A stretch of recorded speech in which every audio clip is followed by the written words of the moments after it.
स्वामी श्री प्रकाशानंद जी महाराज साहिब की वाणी आपको और मुझे शरणागत के भाव से राम राम पुकारने को विवश कर देगी। स्वामी जी के अमृत वचन आपके और मेरे हृदय में नामजप की प्रतिष्ठा को सदा सदा के लिए स्थापित कर देंगे। जय श्री हरि। पूज्य गुरुदेव के चरणों में बारंबार प्रणाम। सभी नामनष्ट साधकों को जय जय श्री सीताराम। पूज्य स्वामी जी कहते हैं कि मनुष्य और शरणागति, मनुष्य अपने प्रयास के द्वारा कुछ करता है वह माया है, और बिना प्रयास जो कुछ हो वह परम तत्व की कृपा है। जिस दिन आपको यह निश्चय हो जाए कि मेरे करने से कुछ नहीं होता, उस क्षण आपके अंतर में जो भाव उठते हैं वही प्रार्थना बन जाते हैं। फिर चाहे आप राम नाम लो, कृष्ण नाम लो, कोई फर्क नहीं पड़ता, सब नाम उसी के हैं। नाम लो ना लो, जब आप मस्तक नवाओगे वह सिर्फ उनके चरणों में शरणागति पाएगा। बाद में आप जहां बैठोगे वही तीर्थ बन जाएगा। केवल उनको अपना मानकर उनके चरणों में मस्तक नवा देना कि जो कुछ हो रहा है उसी मालिक की मर्जी से आपको सच्चा शरणागत बना देता है। स्वामी जी लिखते हैं, हे प्रभु, जहां मैं हूं वहां ठगों के सिवा मेरे शरीर में और कोई नहीं। काम, क्रोध, लोभ, मोह, माया ये सब ठग बैठे हैं।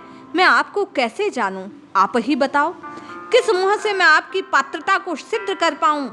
आपकी करुणा पर मुझे भरोसा है, पर मेरी योग्यता नहीं। मैं सब तरह से अयोग्य हूं। न तो ज्ञान है न ध्यान है, ये सब चोर मेरे अंदर। मेरी पीड़ा तो देखो, मेरी पात्रता की ओर मत देखो। मैं केवल विनती कर सकता हूँ, मैं दास हूँ, अधीन हूँ। हे नाथ, अच्छा या बुरा जैसा हूँ मैं आपका हूँ। पूज्य स्वामी जी कहते हैं, प्रार्थना आपको प्रभु का बना सकती है। मेरे में संयम नहीं, साधना नहीं, तीर्थ व्रत दान नहीं, माँ के भरोसे जैसे छोटा बच्चा है, हे नाथ मैं वैसे ही आपके भरोसे हूँ। आप कुछ भी करो, बच्चा कितनी गलती करे माँ उसको माफ कर देती है, उसी प्रकार मैं आपका बालक हूँ। मेरे अपराधों को क्षमा कीजिए, इसीलिए मेरे पर दया करो। आप स्रोत हो, आप में सब आए हैं। हमसे भूल हुई, अब आप हमें स्वीकार करें, यही हमारी अरज है।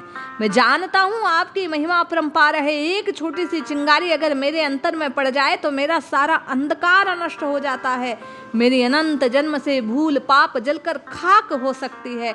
ऐसी कृपा एक छोटी सी चिंगारी है नाथ मुझ पर डाल दो। वे कहते हैं, एक बार आप अपना अहंकार छोड़कर स्वयं को दर्पण में देखो, वही परम तत्व झलकेगा।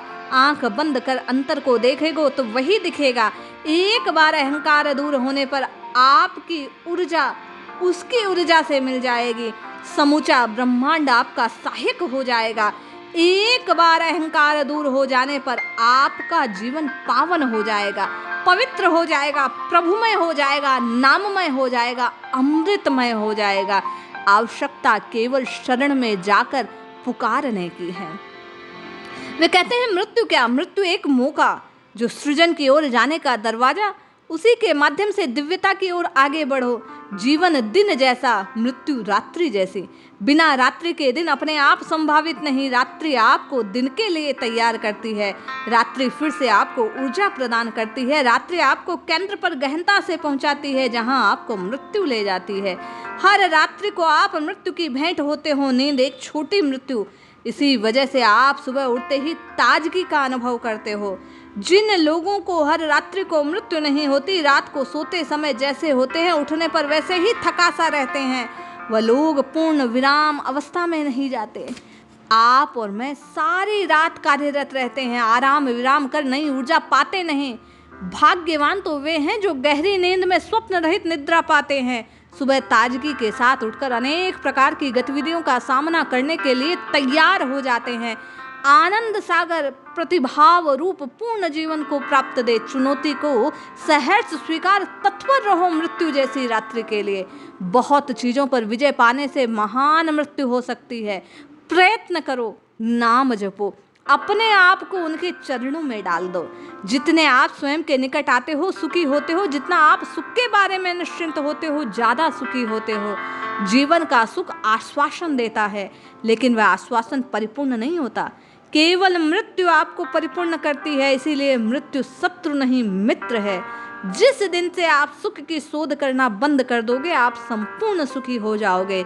इसलिए आप और मैं, मृत्यु आपका और मेरा घर है, उसकी तैयारी करो।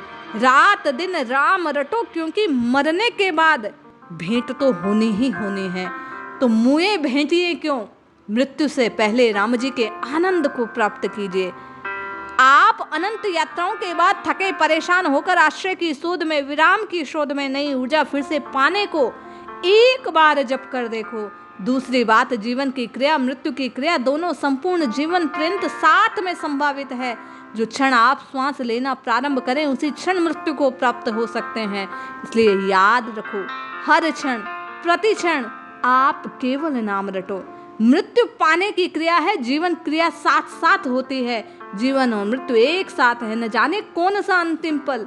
इसलिए कब रटोगे ये नहीं, अब रटो, अभी रटो, इसी समय रटो, तब लाभ होगा। एक बार ऐसा हो, आप किसी से आत्मीयता न रखो, सिर्फ साक्षी बने रहो, दृष्टा बने रहो। न तो आप ये कहो कि मैं हूँ, मैं वह हूँ, सिर्फ साक्षी बनो।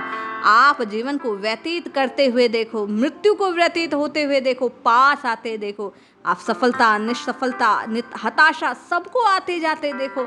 अरे आप तो शुद्ध चैतन्य हो, मत दृष्टा बनो।